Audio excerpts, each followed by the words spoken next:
Dentro de los parásitos intestinales, un grupo del cual tenemos que aprender es el grupo de los protozoos. Los protozoos corresponden a organismos unicelulares que son eucarióticos y que van a tener diferentes morfologías que son importantes describir en este momento. Vamos a empezar por el grupo de las amibas. Dentro del grupo de las amibas vamos a describir una que es muy importante para el humano, que se llama entamoeba histolítica.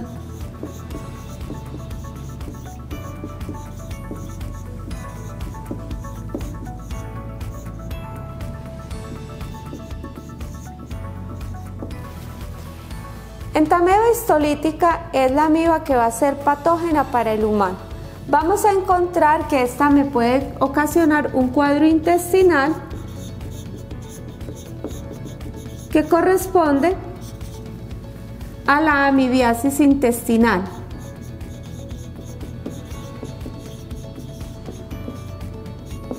Y me va a afectar principalmente en el intestino grueso, a nivel del colon.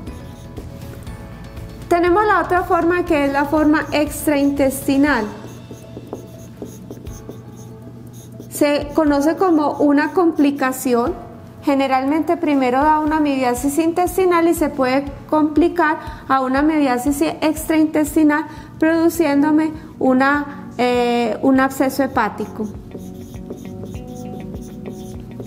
Y en ese absceso hepático vamos a encontrar compromiso por la amiba y puede estar sobreagregada a una infección bacteriana. Ahora vamos a describir el parásito. El parásito, se va a conocer dos formas del parásito, una que es el trofozoito y otra que va a ser el quiste. Vamos a encontrar que el trofozoito son formas grandes que pueden alcanzar las 20 micras. Es de forma ameboide. Vamos a encontrar que se puede formar o alcanzar a definir lo que es un ecto y un endoplasma con un núcleo y vacuolas, que son vacuolas alimenticias. Sin embargo, una característica muy importante de entamoeba histolítica y que se convierte en uno de sus principales factores de virulencia es su capacidad de fagocitar glóbulos rojos. Entonces dentro yo puedo observar la presencia de glóbulos rojos fagocitados o eritrocitos. Eso es un indicador de que es entamoeba histolítica. Solo entamoeba histolítica logra esa capacidad de fagocitar los glóbulos rojos. Ahora describamos el quiste. El quiste va a ser más pequeño que el trofozoito, tiene una membrana quística gruesa y dentro podemos observar de 1 hasta 4 núcleos.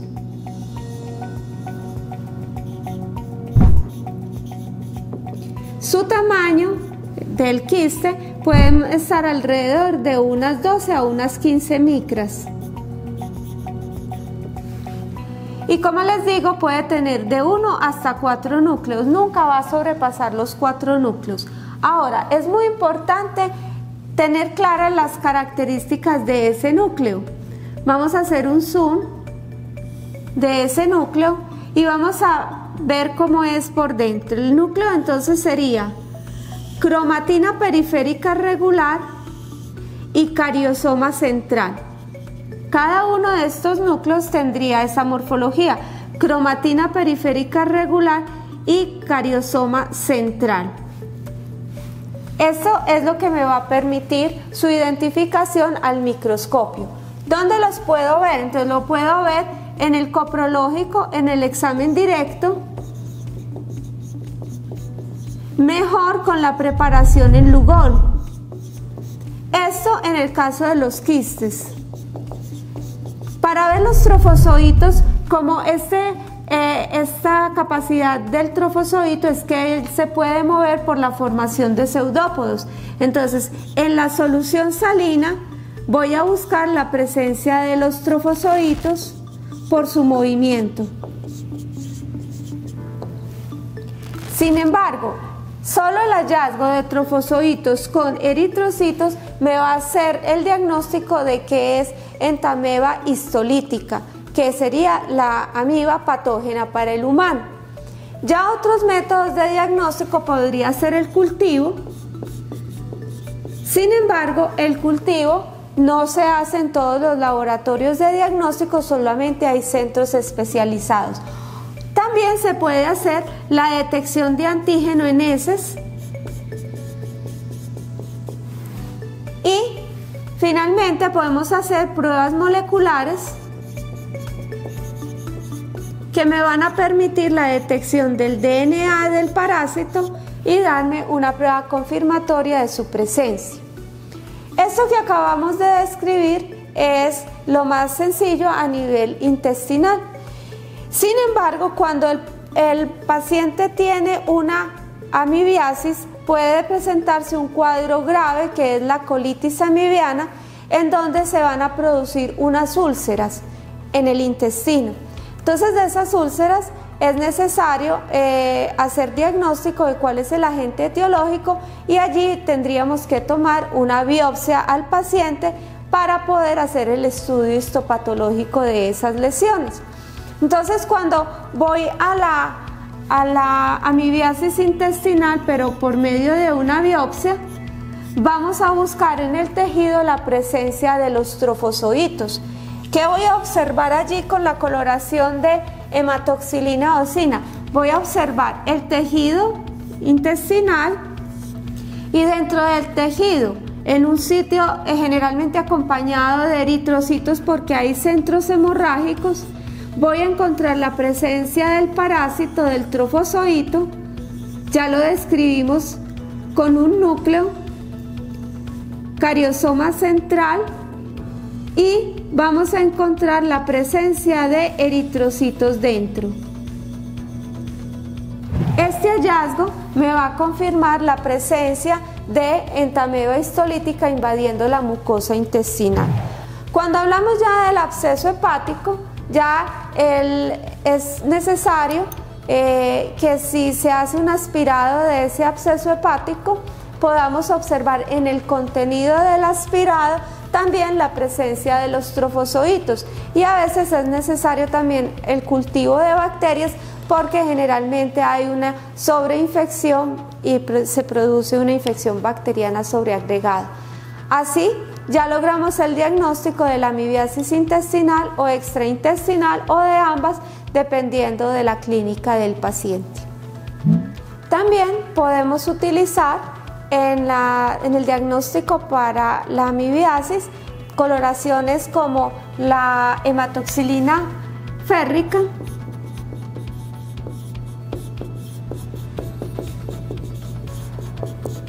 vamos a ver que en esta preparación el contenido de esa muestra se va a tornar de un color gris, pero podemos ver la presencia de los trofozoitos,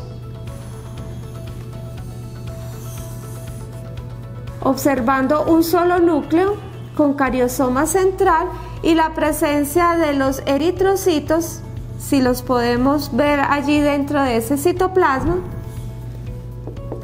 todo de color gris. Y en el caso de los quistes los vamos a ver redondeados con una membrana gruesa y la presencia de 1 hasta 4 núcleos, con cariosoma central y cromatina periférica regular. Sin embargo, es importante tener en cuenta que hay otra amiba que es entameba dispar, que morfológicamente es igual a entameba histolítica. Por lo tanto, tanto la clínica del paciente como los métodos de laboratorio en donde se evidencie que entameba histolítica contiene los eritrocitos fagocitados, o que hacemos pruebas enzimáticas que son la detección de zimodemos, que me va a permitir determinar que efectivamente es entameba histolítica, puedo estar seguro del diagnóstico para entameba histolítica como agente patógeno en este tipo de infecciones.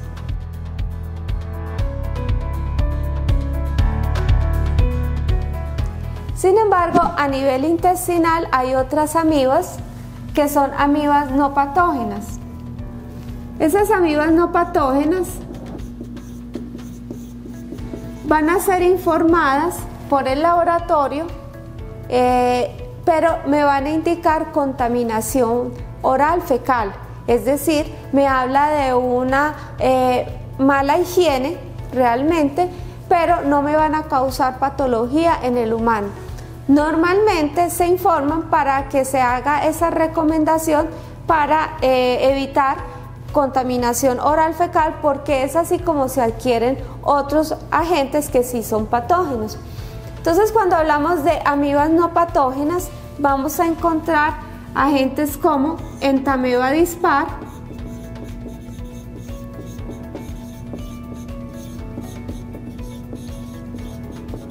Entamoeba coli,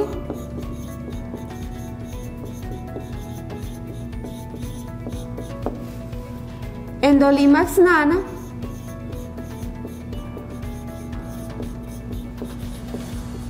y Iodameba.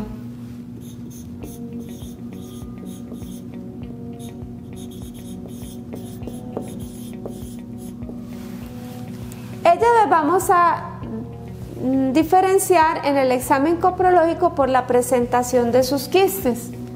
También lo podemos hacer diferenciando los trofozoitos, pero no es tan común observar los trofozoitos. Vamos a hacer la descripción de cómo los observamos, sin antes dejar de decir que Entamoeba histolítica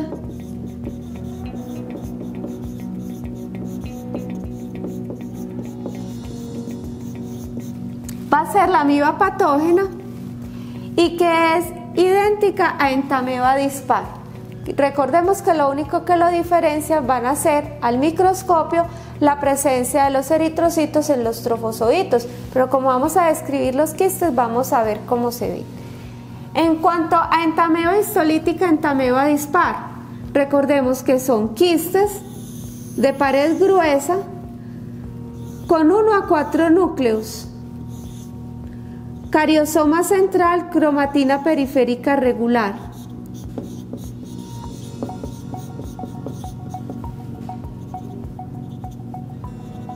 Siempre que lo veamos así, el informe de laboratorio va a ser: se observan quistes de Entamoeba histolítica, Entamoeba dispar, porque morfológicamente no los podemos diferenciar. Solo los otros hallazgos, trofozoitos con eritrocitos y la clínica del paciente asociados, pudiéramos decir que pudiera ser una Entamoeba histolítica, pero sin tener esos hallazgos no podemos mencionar. En el caso de Entamoeba coli, vamos a encontrar un quiste de mayor tamaño, puede alcanzar las 20 micras y allí vamos a tener que tiene de 5 a 8 núcleos. Lo mínimo que va a tener son 5 núcleos y de ahí en adelante hasta 8.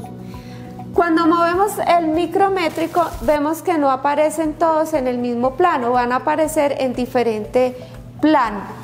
Pero ¿cómo son esos núcleos? Esos núcleos se caracterizan por tener cariosoma excéntrico y cromatina periférica irregular. Es decir, que esa cromatina se me va más hacia un lado, hacia un borde. Entonces, cariosoma excéntrico y cromatina periférica irregular. Y ya sabemos que tiene de 5 a 8 núcleos y es de mayor tamaño. Ahora, Endolimax nana. Endolimax nana es la amiba más pequeña y consta de una estructura quística que puede ser ovalada o redondeada.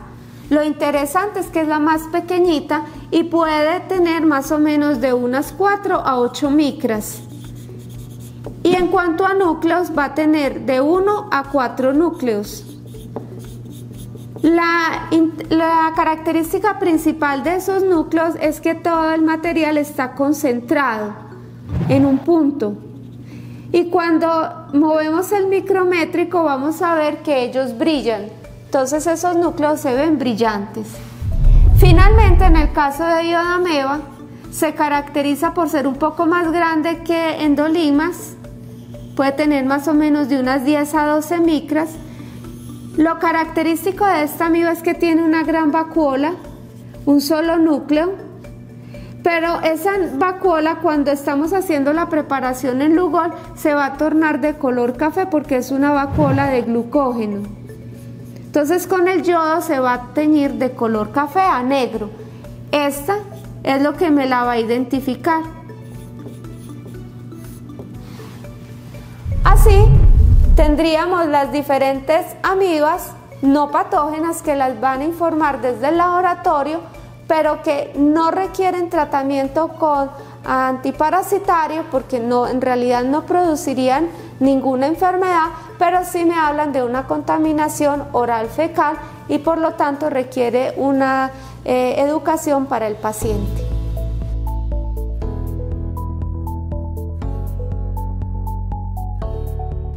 Pasemos ahora al grupo de los protozoos flagelados.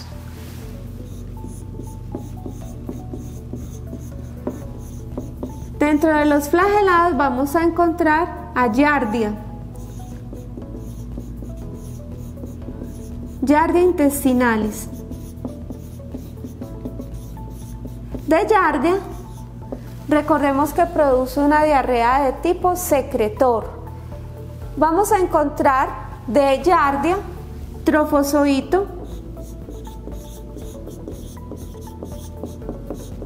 que sería la forma que me va a causar alteración en el intestino delgado del paciente a nivel del duodeno. Allí, ¿qué va a hacer el parásito? Se va a alojar en la pared intestinal impidiendo la absorción de los nutrientes y de los solutos, por lo tanto desencadena una diarrea de tipo secretor. Vamos a observar a Giardia de una forma ovalada, en donde vamos a ver un asostilo, la presencia de dos núcleos, unos cuerpos parabasales, unos flagelos anteriores y un flagelo posterior. Esta sería la presentación del trofozoito. En cuanto al quiste, vamos a encontrar una forma ovalada con una doble membrana en donde se evidencia el asostilo y podemos ver de 2 a 4 núcleos. Entonces voy a pintar como si estuvieran así, pero normalmente hay que mover el micrométrico para que puedan verse los 4 núcleos. Estas formas del quiste van a ser las formas infectivas para el humano, es decir, a través de alimentos o de agua contaminada con los quistes, el humano va a adquirir la parasitosis y luego el trofozoito es el que le va a causar el daño desencadenando la diarrea. ¿Cómo lo vamos a observar al microscopio? En el laboratorio podemos observarlo por el examen coprológico, en donde principalmente usando el Lugol vamos a ver tanto el trofozoito con esas características, es decir, esta forma ovalada en donde vemos los dos núcleos, los flagelos anteriores, el flagelo posterior, y también podemos ver el quiste. Los quistes no son una forma fija, pueden ser ovalados, lo más frecuente, pero pueden ser redondeados y toman una tinción de un color cafecito con ese Lugol. Existe también la forma de verlo con coloraciones como hematoxilina férrica,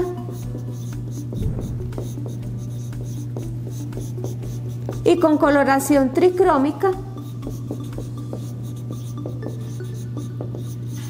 en donde vamos a observar sea en hematoxilina férrica de un color gris, esas mismas formas que acabamos de escribir.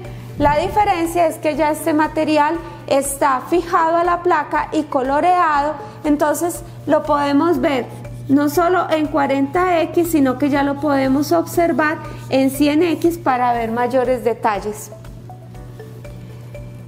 Y la otra forma para hacer diagnóstico sería utilizando una cápsula de Bill.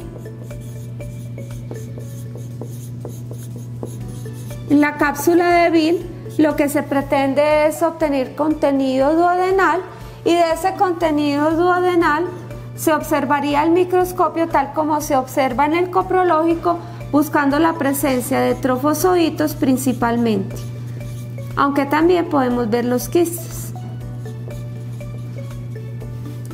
Este sería el principal flagelado que vamos a encontrar produciendo infección en el humano.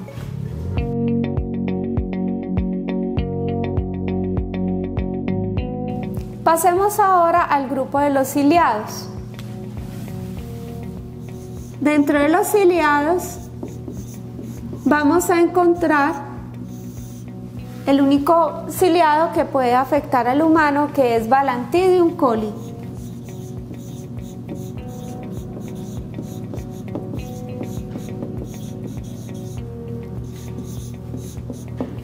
Balantidium se va a caracterizar porque tiene también la forma de trofozoito,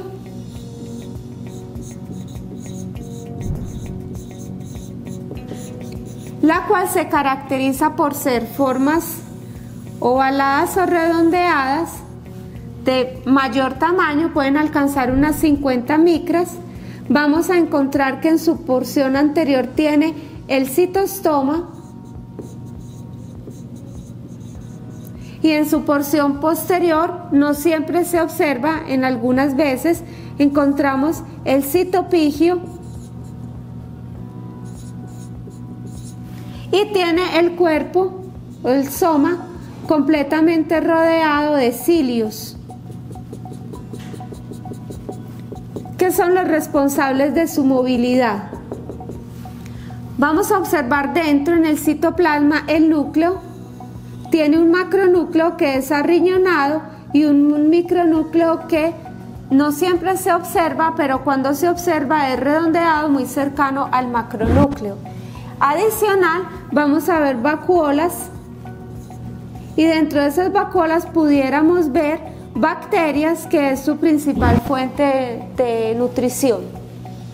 Esta es la forma del trofozoito, las pudiéramos ver en movimiento, y la otra forma sería el quiste, que serían las formas inmóviles, que es muy similar al trofozoito, solo que el parásito está rodeado de una membrana quística. Entonces vamos a ver después de esa membrana quística la presencia de los cilios, pero que está protegida por esa membrana quística. Al igual que en los otros parásitos, encontramos que el quiste va a ser la forma infectiva. Este puede tener un tamaño aproximado de unas 25 micras y va a ser la forma infectiva a través de alimentos contaminados, y que una vez este quiste es ingerido por el humano puede desarrollar los trofozoitos, y son los trofozoitos la forma invasiva. Y esa forma invasiva va a desencadenar en el paciente una diarrea de tipo inflamatorio con moco y sangre.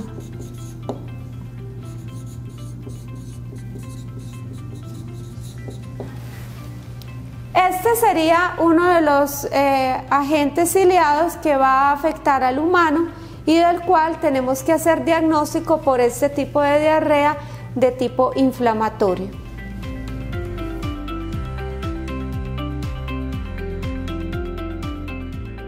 Pasemos ahora al grupo de las coccidias, iniciando por Cistoisospora.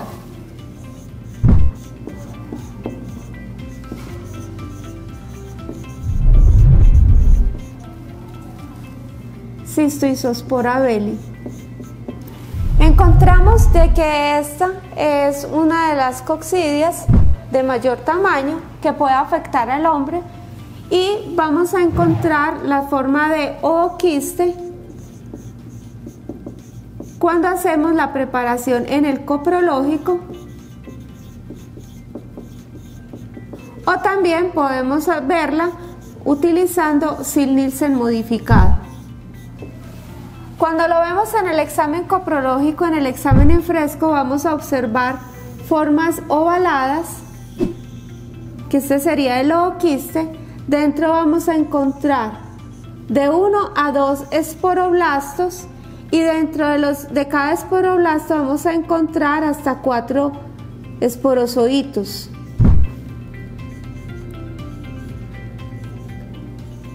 Esto es muy fácil de ver en solución salina, y podemos identificar aquí un ooquiste que es maduro porque ya tiene los esporoblastos y sus esporozoitos. Ahora, en la preparación con Ziehl-Neelsen modificado, la coloración va a teñir toda la pared del ooquiste, entonces lo veríamos de un color rosado intenso, que me va a permitir que toda la pared quede completamente coloreada, impidiéndome ver el contenido. Entonces, pero por su tamaño vamos a poder identificar el parásito. Recordemos que esta parasitosis consiste en una diarrea de tipo acuoso o tipo secretor, y se caracteriza además por una marcada eosinofilia que puede estar alrededor del 30 al 40%, un marcador interesante cuando hacemos diagnóstico para el paciente. Esto entonces es en relación a la cistoisosporosis. Pasemos ahora a ciclospora.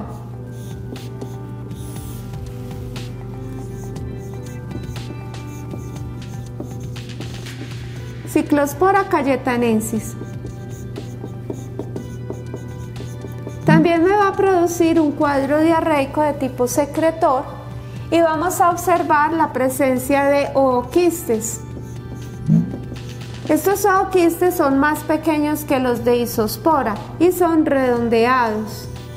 Es alrededor de unos 8 a 10 micras, mientras que los ooquistes de isospora belli pueden estar alrededor de unos 12 a 15 micras.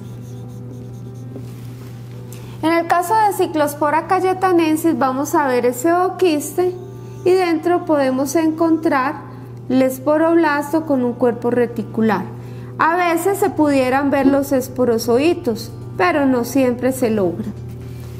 Podemos observarlo tanto en el examen coprológico, es decir, haciendo el examen en fresco en solución salina se ve muy bien, o también podemos observarlo con coloración de Ziehl-Neelsen modificado. Al igual que en isospora, vamos a encontrar que con el Ziehl-Neelsen modificado se me va a teñir toda la estructura sin dejarme ver el contenido, y lo voy a ver todo de color rosado. En un fondo azul, que como es el Ziehl-Neelsen modificado, el resto de la muestra se ve azul y la estructura se va a ver de color rosado. Es una diarrea de tipo secretor y puede estar involucrando pacientes inmunocompetentes y también pacientes inmunosuprimidos, pero no es extraño de que un paciente inmunocompetente tenga una diarrea por este tipo de agente luego de infectarse de manera oral fecal con alimentos contaminados con este agente.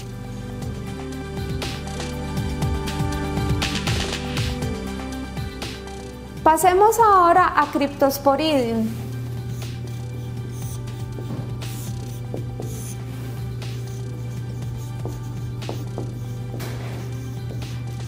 Cryptosporidium vamos a encontrar que es el más pequeñito y para poderlo observar al microscopio solamente va a ser confiable a través de un SIL-Nielsen modificado.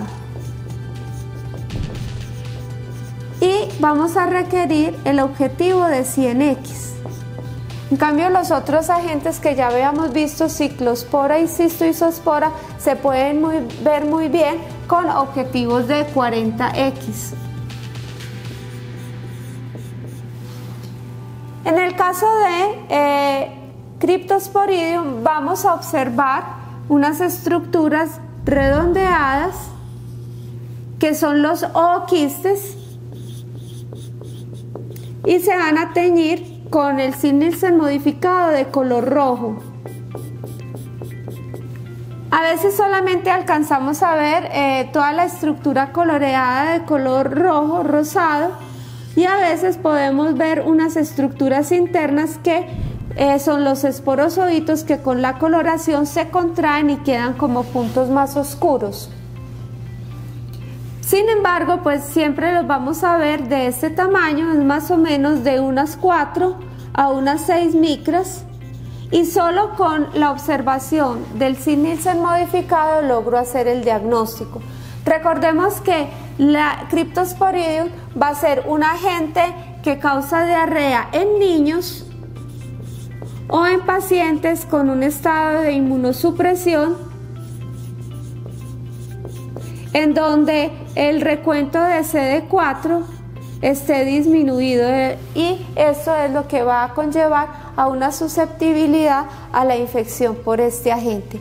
Diarrea también, por lo tanto, es necesario hacer diagnóstico diferencial con otros agentes que puedan causar diarrea y hacer los estudios completos. Con estos parásitos que acabamos de explicar, tenemos una idea general de los principales agentes parasitarios que pueden causar diarrea en el humano y de las formas como los vamos a observar al microscopio. Por medio de las microfotografías queremos hacer un acercamiento de lo que cada persona pudiera observar al microscopio y poder identificar así los diferentes agentes de origen parasitario que pueden causar diarrea en el humano. Posterior a esto vienen otros videos con otros parásitos intestinales que veremos detenidamente con cada una de sus características.